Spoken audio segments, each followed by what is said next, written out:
ഓം നമോ ഭഗവതേ വാസുദേവായ. ശ്രീ മഹാഭാഗവതം സ്കന്ധം 11 20-ാം അധ്യായം.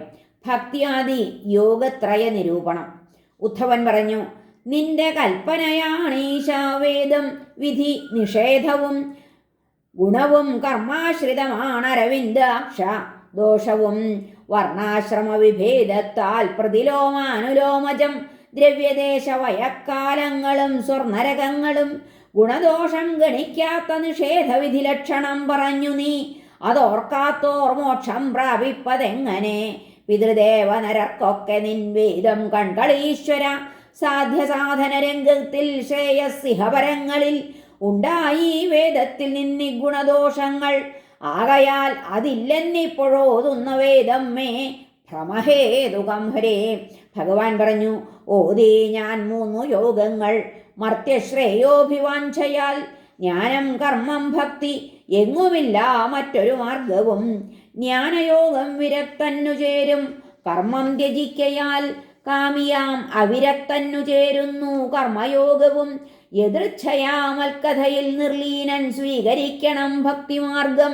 ഭക്തിവിരക്തികളൊപ്പൊപ്പമായവൻ ചെയ്യണം കർമ്മം മനുജൻ. വിരക്തി വളരും വരെ മൽക്കഥാശ്രവണത്തിങ്കൽ ശ്രദ്ധയുണ്ടായിടും വരെ. നിഷിദ്ധമോ കാമ്യമോ ചെയ്യാത്ത നിഷ്കാമൻ ഉദ്ധവ. കർമ്മം ചെയ്യും സ്വധർമ്മിഷ്ഠൻ പൂക സ്വർഗനരകങ്ങളെ. ഈ മെയ്യിൽ താൻ സ്വധർമ്മത്തിൽ നിഷ്ണാതൻ പാപമുക്തനായി ശുദ്ധജ്ഞാനത്തിലെത്താറുണ്ട്. അല്ലെങ്കിൽ മമ ഭക്തിയിൽ നിർരൂപമിച്ഛിപ്പൂ സ്വർഗസ്ഥന്മാരും നരകസ്ഥർ പോൽ.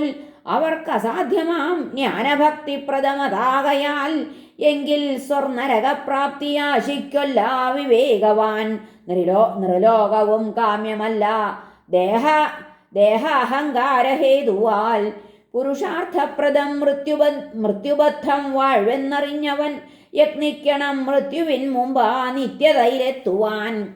യമതുല്യ മുറിച്ചിട്ട മരത്തിൽ കൂടുവെച്ചവർ അതു വിട്ട് അന്യവൃക്ഷത്തിൽ സുഖം തേടുന്നു പക്ഷികൾ. ഛേദിപ്പൂരാപ്പലുകളായുസ്സെന്ന ഭയത്തോടെ ദേഹപ്രിയം വെടിഞ്ഞ് ആത്മാരാമൻ തള്ളും പ്രവൃത്തിയെ. ഞാനെന്ന കാറ്റത്തൊഴുകുന്ന തോണിയാം ദേഹം സുശക്തം ഗുരുവാൽ നിയന്ത്രിതം. സുദുർലഭം കിട്ടിയ ശേഷവും പുമാൻ ഭവാബ്ധി താണ്ടായിൽ അയാളൊരാത്മഹൻ. കർമ്മങ്ങളെ വെറുക്കുന്ന വിരക്തൻ സംയതേന്ദ്രിയൻ. ഇന്ദ്രിയങ്ങൾ നിയന്ത്രിച്ചു മനസ്സ് അചലമാക്കണം. അടക്കിയ മനസ്സിനും വരാം ആട്ടം പതർച്ചകൾ. അതിനൊക്കെ മടിക്കാതെ വഴങ്ങിപ്പാട്ടിലാക്കണം. ജിതേന്ദ്രിയ പ്രാണൻ എന്നാൽ വിടൊല്ല പാടഹൃത്തിനെ. സത്വസമ്പന്നമാം ബുദ്ധ്യാ വഴക്കിടേണ്ടു ഹൃത്തിനെ. മനോനിരോധമേ സാക്ഷാൽ യോഗമെന്നു പുരാസ്മൃതം. അയക്കണം കടിഞ്ഞാണം പായും കുതിര നിൽക്കുവാൻ. മഹത്തഹങ്കാരമെന്നും പൃഥിവ്യപ്പുകളെന്നുമായി ഉത്പത്തിനാശതത്വങ്ങൾ ചിത്തത്തെ തെളിയിക്കണം. ദുഃഖം കൊണ്ടു വിരക്തൻ മറ്റുള്ളോരെ ചെവിയോർപ്പവൻ. പുനശ്ചിന്തകളാൽ കൈവരിപ്പൂ ദൗരാത്മ്യമുക്തിയെ. തത്വചിന്തയമം യോഗം മമ ആരാധന കീർത്തനം. ഇവയാൽ എന്നെ സ്മരിക്കലല്ലാതില്ലൊരു പോംവഴി. അശ്രദ്ധയാൽ ചെയ്ത ദുഷ്കർമ്മത്തിൻ പാപത്തെ യോഗവാൻ എതിർക്കണം. ജ്ഞാനമാർഗം വഴിക്ക് ഇല്ല അന്യമാം വഴി. സ്വാധികാരത്തിൽ നിഷ്ഠങ്ങൾ ഗുണങ്ങൾ വിപരീതമോ ദോഷവും. ഗുണദോഷങ്ങൾക്കിതൊന്നേയുള്ളു നിർണയം. കർമ്മം തന്നെ അശുദ്ധം തൽത്യാഗം അത്യന്ത ദുഷ്കരം. ആകയാൽ അവയിൽ ചെയ്തു ഗുണദോഷ വിനിർണയം. മൽക്കഥാശ്രദ്ധാലുവായി കർമ്മങ്ങളെ വെറുപ്പവൻ ഭുജിക്കും വിഷയം. നിന്ദ്യമെന്നോർത്ത് എന്നെ ഭജിക്കണം പ്രീതൻ ശ്രദ്ധാലു ദൃഢനിശ്ചയൻ. തന്നാൽ സേവിതമാം കാമം ദുഃഖമെന്ന വെറുപ്പൊടെ.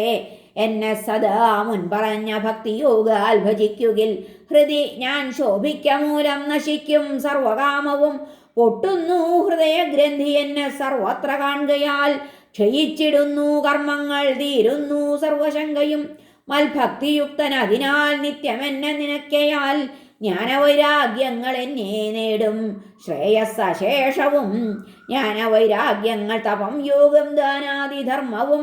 യജ്ഞാദികർമ്മവും കൊണ്ടു കിട്ടും ശ്രേയസ് അശേഷവും. മൽഭക്തൻ ഭക്തിയോഗത്താൽ നേടുന്നു ക്ലേശമന്യേ സ്വർഗമോക്ഷങ്ങൾ വൈകുണ്ഠപ്രാപ്തി മോഹിച്ചതൊക്കെയും സാധുക്കൾ മൽഭക്തർ ധീരർ ആത്മനിഷ്ഠർ കൊതിച്ചിടാലവലേശം ഞാൻ അരുളും അപുനർഭവമോക്ഷവും അതിരറ്റ മഹാശ്രേയസ്സാണല്ലോ നിരപേക്ഷത അതുള്ള നിഷ്കാമിക്കെന്നിലുണ്ടാവും ഭക്തി കേവലം ബുദ്ധിക്കത് ഹരേ അതിരറ്റ മഹാശ്രേയസ്സാണല്ലോ നിരപേക്ഷത അതുള്ള നിഷ്കാമിക്കെന്നിലുണ്ടാവും ഭക്തി കേവലം ബുദ്ധിക്ക് അതീതർ സാധുക്കൾ സമചിത്തർ മമ ആശ്രിതർ ഗുണദോഷാൽ ഭിന്ന പുണ്യപാപമുക്തരുമാണവർ ഞാനിപ്പറഞ്ഞ വഴിയേ ചരിപ്പോർ ഭയമെന്നിയേ പരബ്രഹ്മാഖ്യമാം എൻ്റെ ലോകം പോകുന്നു സത്വരം. ഹരേ നമ. ശ്രീകൃഷ്ണാർപ്പണമസ്തു. സർവത്ര ഗോവിന്ദനാമ സങ്കീർത്തനം. ഗോവിന്ദ ഗോവിന്ദ. ഹരേ നാരായണ.